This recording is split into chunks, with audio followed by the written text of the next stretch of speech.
Hello বন্ধুরা, আজ আমি তোমাদের কাছে নতুন একটা রেসিপি নিয়ে এসেছি।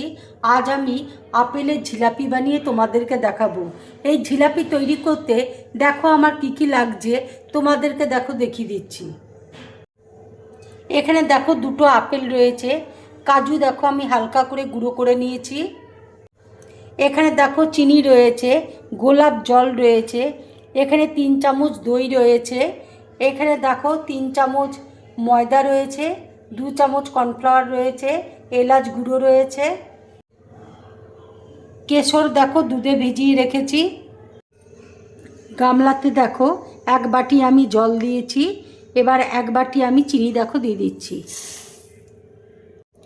1 বাটি মতো দেখো জল দিয়েছি গামলাতে, আর 1 বাটি আমি চিনি দেখো দিয়েছি। এবার আমি চাটনি তৈরি করে নেব। চাটনিটা দেখো খুব একটা গাঢ় হবে না। এবার দেখো চাটনির মধ্যে আমি কেশর দেখো দিয়ে দিচ্ছি। কেশর দেওয়াতে দেখো কালারটা কত সুন্দর এসছে।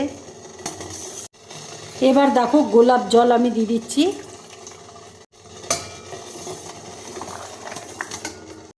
এবার দেখো এলাচ গুঁড়ো আমি দিয়ে দিচ্ছি। চাটনিটা দেখো তৈরি হয়ে গেছে। এবার আমি গ্যাসটা অফ করে দিচ্ছি। ময়দা আর কর্নফ্লাওয়ার দেখো একসাথে আমি মিক্সড করে নিচ্ছি। এবার দেখো দইটা আমি দিয়ে দিচ্ছি।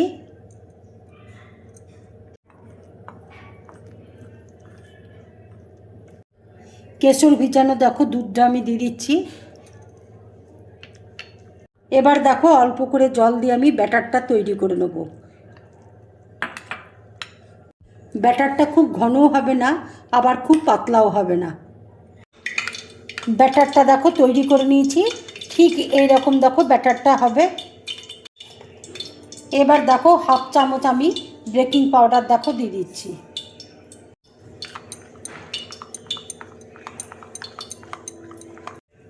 ব্যাটারটা দেখো তৈরি হয়ে গেছে। আপেলগুলো দেখো ঠিক এরকম গোল গোল করে আমি কেটে নিয়েছি, আর বীজগুলোকে দেখো বার করে নিয়েছি।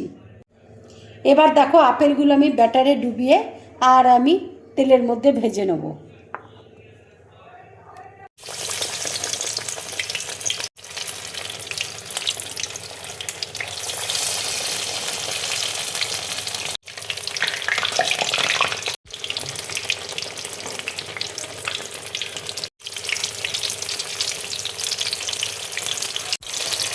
জিলেপিগুলো দেখো হয়ে এসছে, আর চাটনিটা দেখো সেটা কুসুম কুসুম গরম রয়েছে।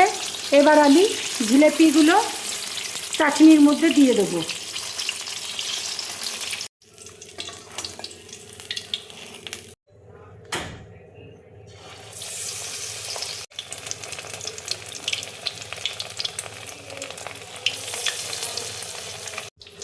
এবার দেখো জিলেপিগুলো আমি একটা প্লেটের মধ্যে তুলে নিচ্ছি।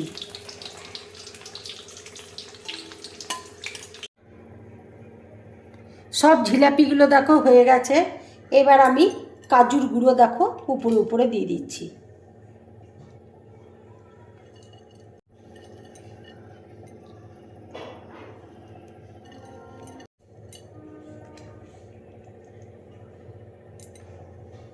জিলাপিগুলো দেখো আমার পুরোপুরি কমপ্লিট।